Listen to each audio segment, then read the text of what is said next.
All right, so you searched her, you digitally penetrated her, you put your fingers up Yes, her sir. anus and her rectum, Yes, sir. her Yes, sir. vagina. I did. Yes, sir. When you stuck your fingers in her rectum, did the girl resist? No.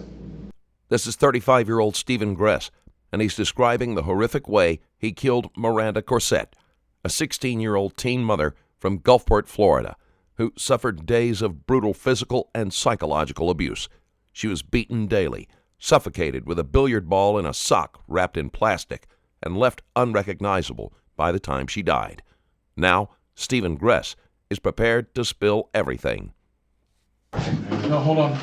Before you talk, okay? Before you say anything, you know, you went to first appearance, and did they appoint an attorney to you?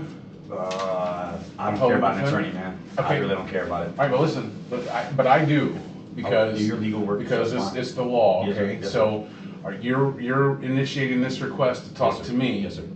even though you have an attorney. I don't care about it. Okay. Well, I'm gonna read you your rights, Okay. okay? Because I've never read you your rights when I come in before, because I didn't have any charges on you before when I talked to you, okay?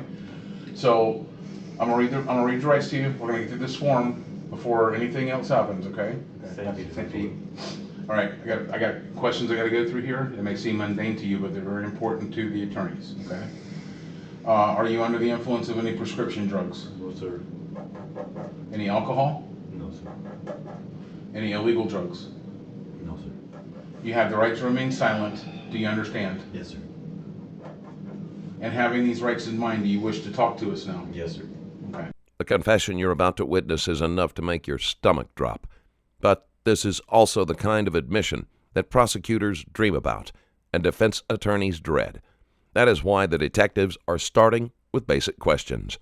It's standard protocol, sure, but in this case it's also legal insurance, because if Stephen gives this confession while sober, it can't be dismissed as the ramblings of an impaired mind. But the detectives wouldn't worry for long, because Stephen had entered the room knowing full well that he's about to torpedo any chance his lawyer might have had. All right, I'm here for you. This was never supposed to happen. Never was supposed to happen. What wasn't supposed to happen? This girl was never supposed to be in this situation. This girl was never supposed to be. So I met her off the Grindr app, which is like a gay hookup site. And I don't know what a 16-year-old girl is doing on an adult hookup site. I guess it's irrelevant. She told me she was 20 at first, and then later came out afterwards that she was 16, which really had it didn't mean anything to me. Her age meant nothing. There's one thing that she did to me, and that was just one thing I was trying to resolve. She stole a gold ring of mine. What about overdoses? That must be Michelle's way of trying to cover her part up in something, because there was no overdose in any. There was nothing like that was involved. So I've picked the girl up. The date I'm not certain. All this is very recently within the last month. Okay, so I picked the girl up for a hookup on the Grindr app. Her name was Randa on there. Do you know when about that might have been? I mean, everything's on the cell phone. If you can pull up cell phone information, like everything you want's on the cell phone. Is under On your cell phone? On my cell phone, you can find it all. Yes, sir. Okay, well, hold on a second. So her name was Randa? Her name was Miranda. But she went by, her profile name was Randa. R-A-N-D-A. Right. Okay, and that's on Grindr. Right. Okay, and we'll be able to see this on your phone? Yes, sir. What's the passcode for your phone? It's just a Z. You do a Z. Okay. Supposed to draw a pattern. Yeah, but Okay. that phone is no longer here. I spazzed out after what happened. You know what I'm saying? I'll take you through the whole thing of what happened, dude. You Okay. can just see it. Let's go. So you met Randa. Right, on the Grindr app. Okay. Okay. What, you don't know what day that was, though? It was, I want to say it was a Sunday. It was all right. So it was a Sunday that this happened, and then I seen her the 2 days prior to that. I seen her for the first time. I picked her up. We went home, hung out. I dropped her back off. It was fine. Nothing, no issues. 2 days passed by. She hits me up, says, "Do I want to hang out?" Okay, cool. I picked her up. This is where the issue starts. Where'd you pick her up at? I picked her up not in front of her grandma's house, but I didn't know exactly which house was her grandmother's house. I just knew, like, you know, if you put a GPS, you put an address in GPS, it like before you get to the actual spot, it'll be like you've arrived to your destination, but you're like another house or two away from it. That's how it's always been. So where was that at? In Gulfport. You know what the address was? I don't remember what the address was. I know it was off of 58th Street in Gulfport. There's a school there. Yeah. There's a school in the area. Big high school? Yeah, I don't know what kind of school it is. 3 things stand out early in the interview. First, Stephen is disturbingly open. He speaks like someone telling you about their day, except his day involves grooming, manipulation, and a week of horrifying abuse. Second, he knows how to build a narrative. But then comes the third part, and it's the most chilling. You realize no matter how smooth his story seems, something's fundamentally off with him. When he says her age didn't matter, you're staring at the mind of someone who's detached from social and moral reality. So I picked her up from there. I'm sure you can see my car coming to a stop somewhere near her house. And whenever she came to my car, it was always at an angle, so I know I didn't stop right in front of the grandmother's house. But I stopped in front of, in the area for her to pick up. So I picked her up, we went back home, we're chilling. I bought her some food. She's a real picky eater, I guess, so I bought her a smoothie from Wawa. And my ring, which is in property right now, was given back to me by Michelle. Michelle, do you know where Michelle is? You need to pick Michelle, you pick Michelle up. Okay. And they're Okay. she confessed it to in front of, and her reasoning for it was horseshit, but she confessed it in front of. So my ring comes up missing, and On the same day you picked her on the up? same day I picked her up, it was just us two in the room. Was in the other room. She got her own room in there, and Us two who? You and Miranda? me and Miranda were the only two in the room. Which room? The living room, which I made my bedroom, of that house. The downstairs apartment? Yes. At 27? Yes, sir. 08, The relationships inside that house are murky at best and disturbing at worst. Stephen lives with Michelle, his girlfriend. There's also a third person, a female roommate whose identity is still under wraps. Despite being in a relationship, Stephen frequents gay dating sites.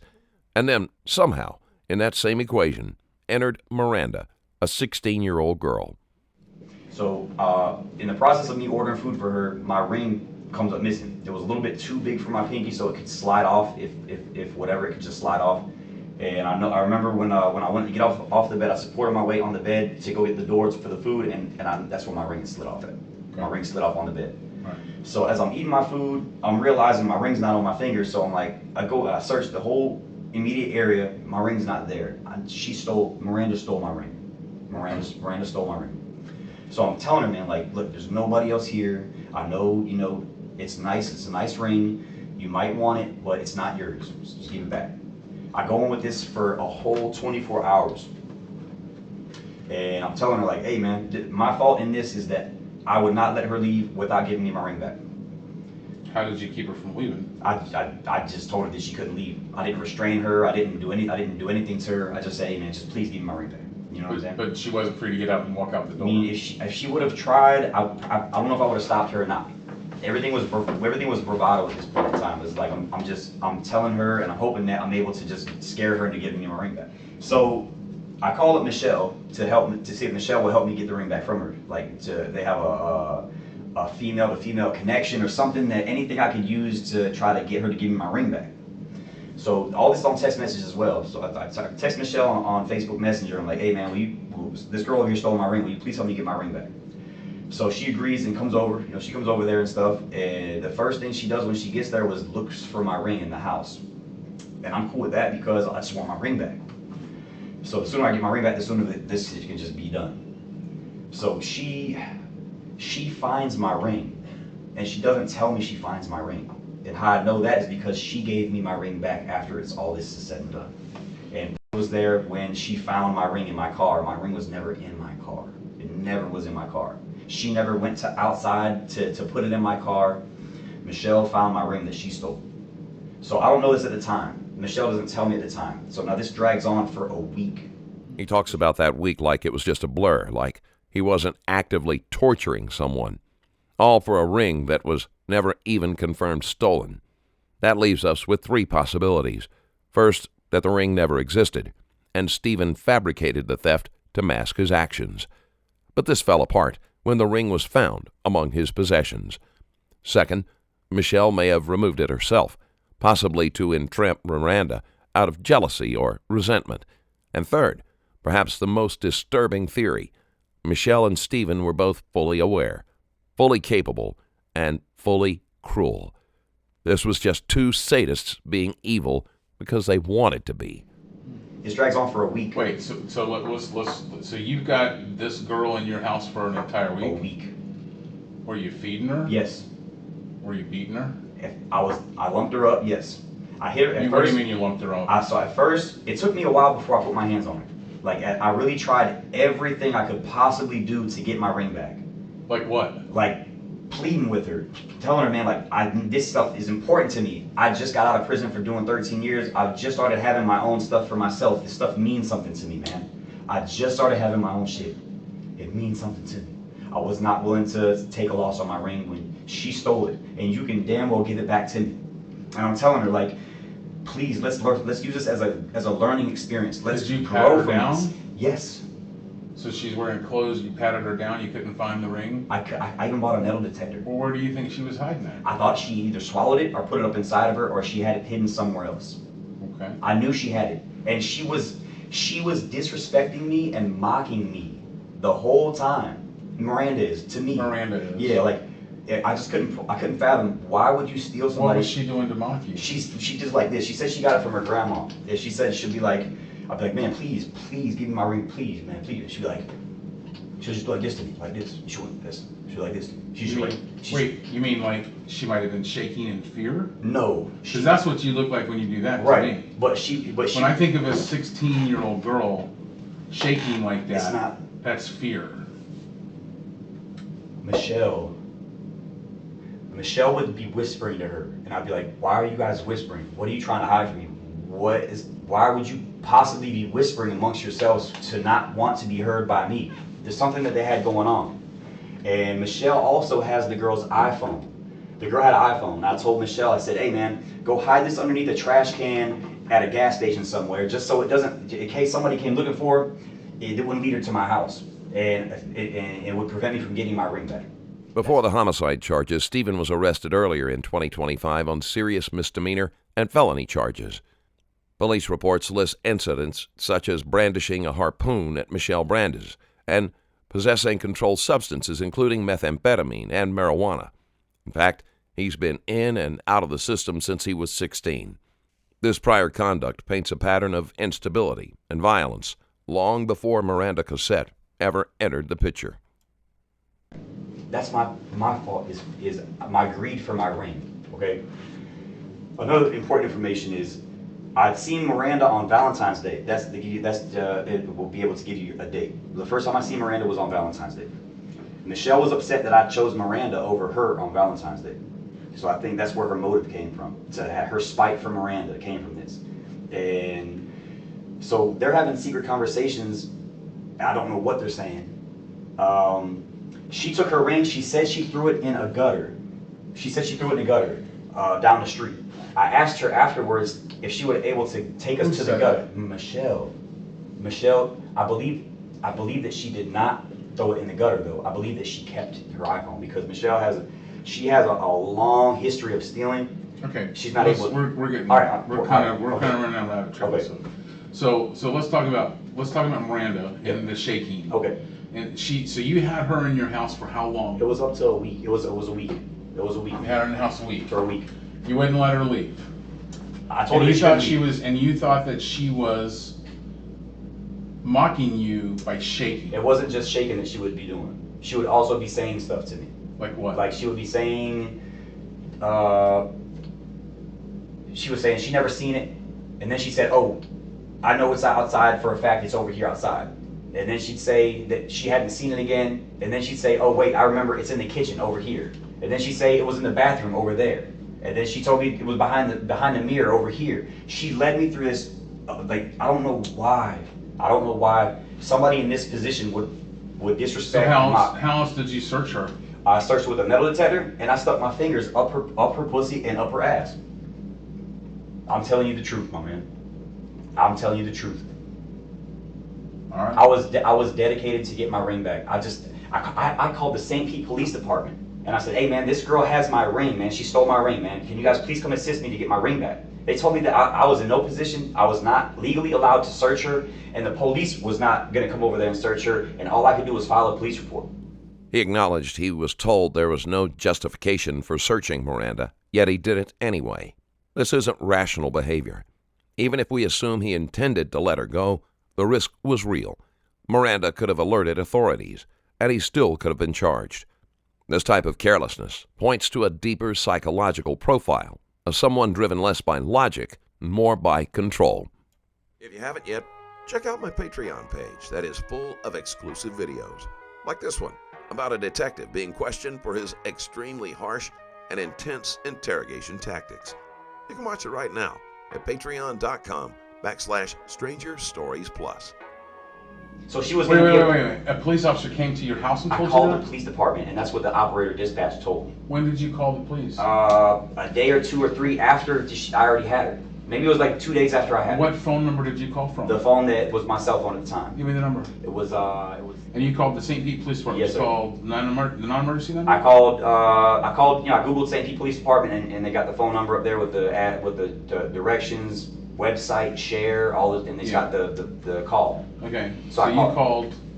I called the St. Pete Police Department. Yeah. Spoke to somebody. And a dispatcher told you. They told me. I told her that my metal detector is going off in her private area, and that I think the girl had my ring up her privates, and could somebody please come out here to help retrieve my ring, is what I told them. And the lady told me that I had no legal right to search her. You don't. I understand. I'm just being honest. But I mean, I'm with you, man. surprised that we would tell you something like that without, I mean, that's just, okay, let's keep going. Okay. All right, so you searched her, you digitally penetrated her, you put your fingers up Yes, sir. her anus and her rectum Yes, sir. and her Yes, sir. vagina. I did. Yes, sir. And you didn't find the ring. Didn't find it. He's not remorseful at all, but what's worse is that he's self-righteous, entitled, and completely convinced he had no other choice. All right, so what happened? So she's still telling me that she's still telling me that it's over here, it's over there. At one time she says that she thinks Michelle has it. When I relayed the information to Michelle come in there and beat her up. Michelle's hitting the girl harder than me. You know what I'm saying? I'm hitting the girl with open palms and shit. Michelle's hitting her closed Did the girl fists. when you stuck your fingers in her rectum, did the girl resist? No, She was didn't. that scared of you. She was scared of Michelle. She was scared of Michelle. I don't know, dude. She's scared of me too. She's scared of me. How can she not be scared of you? Right. She's 90 pounds. How much do you weigh? But she's still shit talking me. Was she really? Yes, sir. Are you sure you weren't just imagining that? No, because sir. what was she saying to shit talk you? She's telling me that she doesn't care. I said I had rent coming up. I had 1 week left to get my rent up. She said she doesn't care. I said, you don't care if I'm going to be going on the streets, like you don't care about like my house, everything that I have going for me. You don't care that this is going to be lost because I'm over here focusing on you trying to get my ring back. Yeah. And she would tell me no, she doesn't care. And then she'd do like this to me. She'd do like this. It's not a shake. It's a taunt. She would taunt me like this. I don't know what that is. She said she got it from her grandma. It doesn't taunt me. I don't understand that. Because I she's know not it taunts because she's not giving me my ring back. It's a taunt. You know what I'm saying? The detective doesn't really seem to know what he's saying because nothing about Stephen's logic tracks. He's clearly fumbling to shift the blame onto Michelle, who, let's be real, definitely has a much different version of events. His defense is that Michelle used closed fists, while he only used open hands. Oh, well then, case closed, right? Because everyone knows open-handed violence is the gentler, more gentlemanly kind. Okay. So with you being taunted, you'd already beat her up. You said you lumped her up. You've already digitally penetrated her. You've already basically her. A 16-year-old girl. I mean, so you think that this 16-year-old girl who 16 is taunting you? I just don't get it. But okay, but let's keep going ahead. So then Michelle comes over and beats her up. Michelle was already over there. Okay. Michelle was already over there for the whole time. I called Michelle immediately. Okay. So Michelle has been over there in her room. Aware of what's going on too. If anything, I was guilty because I could have reported this before it got to this point. This was been going on. She's a sweetheart. She does not deserve to be in any trouble for this. She doesn't. It's unfortunate. Okay, all right, keep going. So, where are we at? Well, that's what I'm asking you. You've got this girl in your house. You're torturing her. You've beat her up. You've raped her. You've got. I didn't rape her. I did not rape her, dude. In the state of Florida, sticking this inside somebody else's body is rape. Okay, so be it, man. It is. I'm just telling you Okay. the letter of the law. Okay. You stick something else inside of somebody else's body, that's rape. Okay. So, I'm sorry, but Okay. that's what it was. Okay. Whether what the intention was or not. Okay. Okay. So then Michelle comes and starts doing it with you, and how long does this go on? This goes on for a week. This goes on for a week, man. But not the. I only searched her one time. Like if she didn't have it in there, then so be it. Now I'm waiting for her to shit it out. So you know what I'm saying? Like I'm waiting for her to shit it out. Any injury that I caused her, I'm going to CVS and I'm buying her medication for it. Like what kind of medication? Whatever she needs, some sore throat medication, some. Why would she have a sore throat? Why would? Did you stick something down her throat? No. Why would she need sore throat medication then from whatever injuries you Michelle caused her? choked her. And I'm being 100 with you, man. I just told you some foul shit, man. Like I'm being 100 with you, man. I'm not trying to deflect blame on anybody else. I'm not trying to pin anything on anybody else. I own up to what I did. I'm owning up to what I did. I'm not trying to defend or deflect on anybody else, man. All right. Michelle has more in this than I do. And I'm the one that's telling her you can't leave until you give my ring back. Michelle's causing all the big blows and shit, man. If you're not shocked already, brace yourself, because what Steven says next is beyond comprehension. I'm not letting anything bad enough happen to the girl that I can't just let her go home after a couple days healing up. I just wanted my ring back, dude. I just wanted my ring back. That's it. Okay? Michelle's got some other shit going on. Nothing's happened to the girl to where she can't heal up in a couple days and go home. That's on me. I'm making sure of it. You know what I'm saying? But the girl she said she had some kind of a disease where she bruised really easy and she was really thin. She was delicate. You know what I'm saying?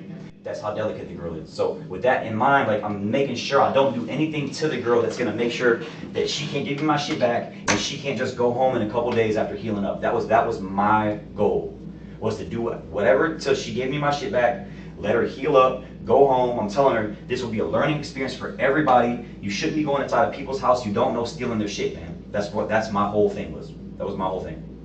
Michelle, it was more her spite for not taking her out for Valentine's Day. As petty as it sounds, man. That's what I bring from it. So Michelle had my ring the whole time. She said she found it in my car after the fact. Cam can confirm all this. After the fact of what? After the fact that she had died. Michelle had killed the girl, man. How did she die? Since this involves a minor, law enforcement heavily redacted the videos before release, but we can still see the fingerprints of Steven's strategy. He's trying to explain away a week of violence as reasonable and necessary and shift all the blame onto Michelle. That was her theory. I told her no 3 times. On the 7th day, the girl finally, she's like, I got it, I'm trying to shit it out, is what she tells me. She doesn't even have the ring. Michelle's got the ring. So whatever they were whispering about, Michelle did not want to come out. You know what I'm saying? That's the only sense that I can make of it. Michelle didn't want whatever they were whispering to come out. I think the girl gave Michelle her cell phone information to be able to access her cell phone as well. I don't believe Michelle would have thrown the girl's iPhone down the drain. I believe she has that girl's cell phone somewhere right now. She has it. When did she die? She died on the 7th day. So she died, if Easter was, whatever day Easter is, you take that and... Easter or Valentine's? I'm sorry, Valentine's Day, I'm sorry. Valentine's Day. So March 14th is Valentine's Day? February 14th is Valentine's Day. So I think it would be fair to say that she probably passed away on the 21st-ish of February. And then what did you do? Then, now here's my part in it that's gonna fuck me up. More than anything else, this is my part, man. The horror didn't end with Miranda's death. In fact, it escalated. Miranda's face was wrapped in plastic, and a billiard ball was forced into her mouth to obstruct breathing. After she died due to suffocation, her body was transported to Michelle's mother's house in Largo. That's where dismemberment took place, before they disposed of her remains like garbage in a Ruskin dumpster. Not only does that suggest planning, It hints at normalization. You don't move a body to your girlfriend's mom's house unless you've crossed every moral threshold. She's telling me that she has my ring. So she went from all this, she didn't have it, she'd never seen it, to now all of a sudden she has it, to all of a sudden it's over here, oh then it's over there. It's getting me frustrated. She's doing like this to me. She's shit talking me. I ate this shit for a long time and still was very cautious on how I dealt with her. And I'm eating all this shit at the same time. I'm eating all this frustration. I'm getting frustrated, man. She's telling me all types of shit. She's not giving my shit back. I know she has it. Like, I can't believe this shit's happening. And the whole time I'm still restrained from what I did to her. You know what I'm saying? That's how I got this stuff in the first place, because Angel bought it for me. So I'm telling Angel, I'm telling my mom, sending the pictures of them lumped up, and I'm like, man, look, man, like, she stole my ring, man. She stole my ring. She's not giving it back. I need my ring back. I can't possibly move forward without my ring. Like, I just could not take a L on my ring like that. I just couldn't. And so there's that kind of evidence right there that. Can I quickly? Yes, So sir. you sent Angel's the one who got you the ring. Yes. And you sent pictures of Her swollen Miranda. up. Yeah. So Angel has those pictures. Yes. Okay. So Angel knew the extent of what was happening. Angel, yeah, he's a good person, man. He doesn't deserve. Does he know the totality of everything? I told him after the fact. I didn't. How many people does it take to stop a crime? Apparently more than 6. This is the fact that makes this case even more disturbing. At least 6 people were aware, or had a pretty good idea of what was happening inside that house, and yet no one reported it. Does not know that. He does not know that. Does he know she's dead? Yes. Okay. And like I said, like, he does not deserve to be in any trouble for this. But Your mom knows this as well. Your mom knows this. my mom knows. Everything. She knows. How about the body? What you did with the body? She knows. Angel was very disgruntled and very uncomfortable with it, and he was. I had the feeling that he could have maybe even said something to somebody about it. Angel's a good person. He really is. He's not involved in anything like that. And the same thing for my mom. Like, she does not deserve anything to be brought from this at all. You know, Michelle, me, and to a lesser degree, confirm Michelle saying that she killed her. When did you tell your mom? I told her maybe like 3 days after it happened. After like the initial shock wore off and stuff like that there. Okay, and when did you tell Angel? Angel, about the same. Like, I sat on it for a while, like, not sure what to do. We stayed at Michelle's mom's house. Michelle's mom was in Puerto Rico. How many nights did you stay at Michelle's mom's house? Good, like 4 or 5 nights over there, yeah. I was too scared to go home. So let's get this straight. In Stephen's moral universe, the adults who stood by silently, some of whom watched or heard a teenager being imprisoned and abused, deserve no consequences. But a 16-year-old girl, who may or may not have taken a ring, deserved to be violated, mutilated, and discarded like garbage? Is it true you used to take animals to the Skyway? Yes, What'd you do with them? I would kill them. Do you feel a need to kill them? No, Why do you do it then? I was stressed out. Does killing them give you stress relief? Stressed out. And Michelle repeatedly they would be short on their rent. They would threaten where I slept at. They just would constantly bicker and bitch about nothing to me all the time. Like, I was the enemy to them. So you would kill an animal? I would kill an animal so I would not. It helped me to relieve my stress and my anger so I would not hurt them. Where would you get the animals from? Craigslist. People give away animals on Craigslist. Somewhere out there are people who gave away their pets, thinking they were giving them a better life.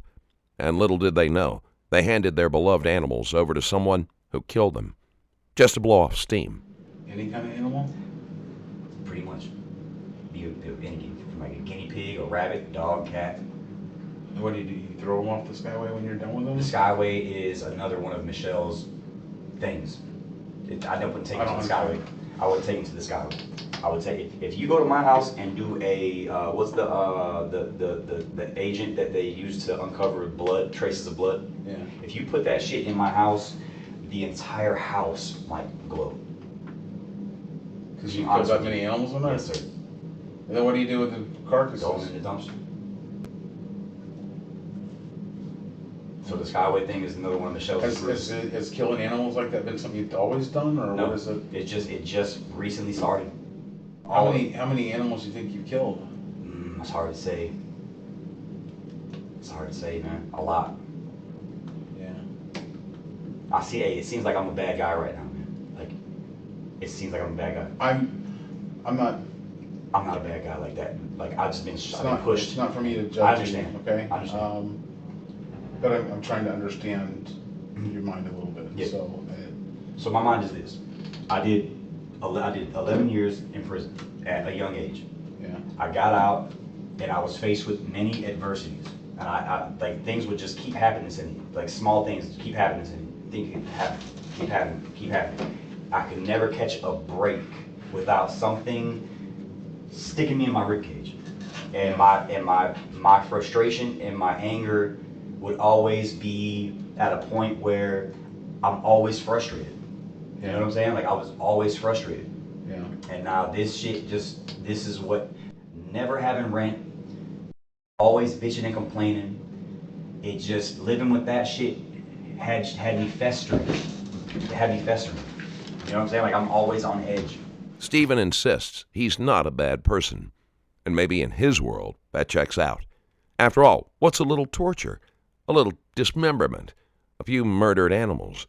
And this is exactly what tells you everything you need to know about how dangerous he really is. I'll show you right where that's Michelle's property. I'll show you right No, where. it's not. No, this is the I know what this is. Okay. Is that the trailer park? No, that's the Little Caesars. Okay. Okay. It's right by 28th Street. Yeah. So,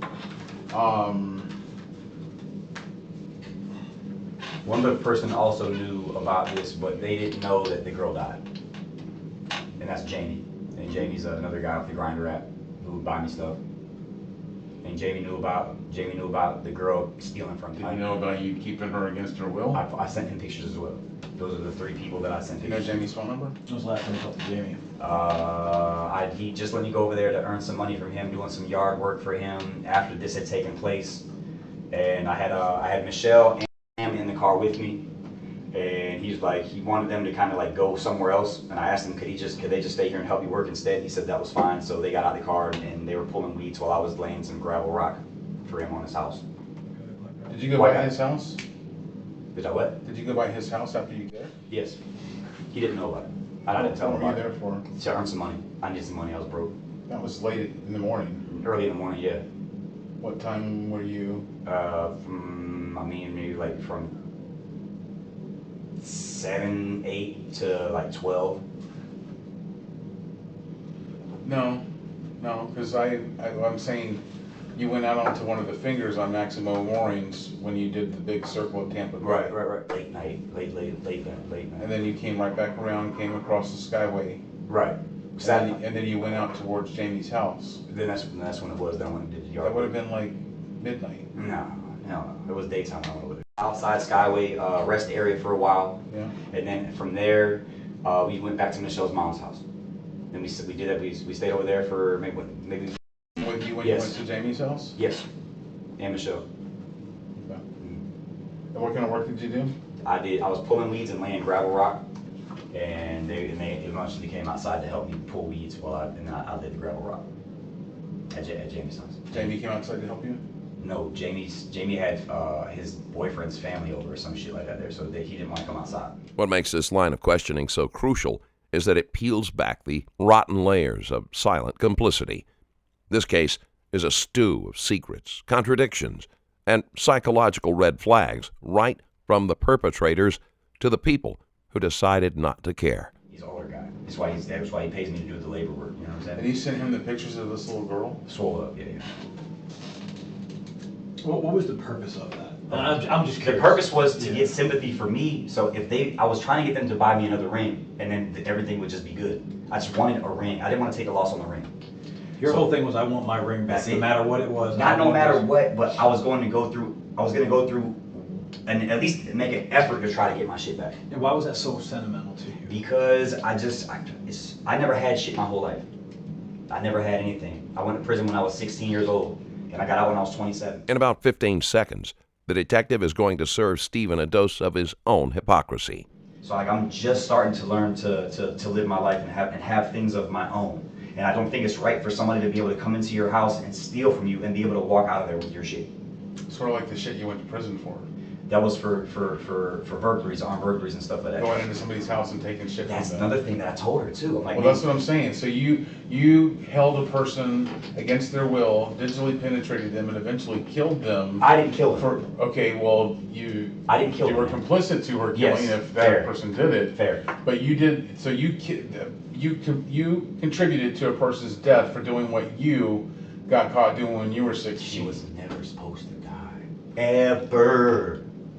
Ever. Dude, She never was supposed to pass, man. She wasn't even supposed to come close to it. If anything, like I said, I was telling the whole time, man, like there's nothing that she can't heal up from after a couple days and go home was my intention. And the whole other time I'm trying to get other people to just replace it for me so we can be done with the shit. That was my intention for sending them the pictures. My mom, Jamie, and Angel. So you wanted a family member of yours and or a friend to see what you were doing to this girl so that they could buy you the ring. And then we could end And it. that as long as you had your ring, Everything you was would have cool. let her Yes, go. sir. So that was like Everything a was cry out for you Yes, to sir. stop Yes, sir. hurting this woman. Yes, sir. That was your way of I'm trying every avenue I possibly can try to resolve it. Everybody's good. If she's willing to go through this length to get to keep my ring, then she went through that length to keep my ring, and as long as I got another one back, then cool. So apparently, this wasn't about getting a ring back. It was about making sure he didn't walk away empty-handed. But entitlement like that doesn't settle. If someone gave him a second ring, what's to stop him from still wanting the first? So the shitty part is that the girl came in my house and stole a ring. Other bitch came in my house and stole the ring from her. So It sounds like what you're telling me is she never stole the ring. she stole it, and Michelle stole it from her. Wherever she put it at, Michelle found it. 'Cause I'm not trying to deflect any blame for this, man. Here. I'm not trying to pin this on anybody else. I fully accept what's to come for this, okay? I just want to see everybody that was involved get theirs as well. I mean, this girl was never supposed to die, man. Ever. She was never supposed to die. Ever. Stay here for a minute. Hey, would you give us a vocal swab? Sure, man. Yeah, you got whatever you want. I'm going to go through this form with you, but again, it's all. It says, I, Stephen Gress, have been informed of my constitutional right not to have a search made of my person or provide samples without a search warrant or motion to compel. I, Stephen Gress, knowingly waive all the aforementioned rights and hereby authorize Detective Jose Gonzalez, which is me, to conduct a search of my person and obtain samples of saliva, which is going to do a swab, as well as any other evidence which may they desire. I understand that any evidence obtained can and will be used against me in court.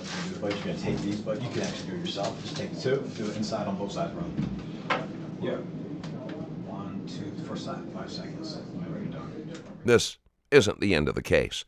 In fact, it's the opening act to Michelle's story.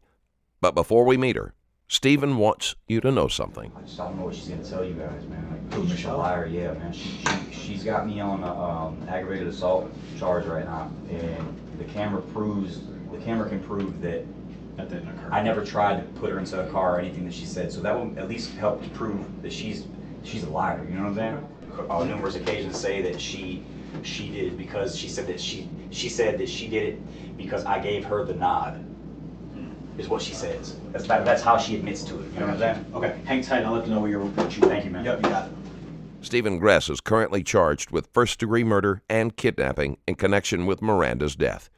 As of now, no sentencing has been delivered, but he remains in custody awaiting trial, and the prosecution has formally declared intent to seek capital punishment. Thank you for watching. If you like this type of content and want to support the channel, there is a Patreon link in the description below. You'll be able to watch videos with 0 ads and some that are too controversial for YouTube, and you'll be supporting the channel at the same time. Thanks again for sticking around, and I'll see you in the next video.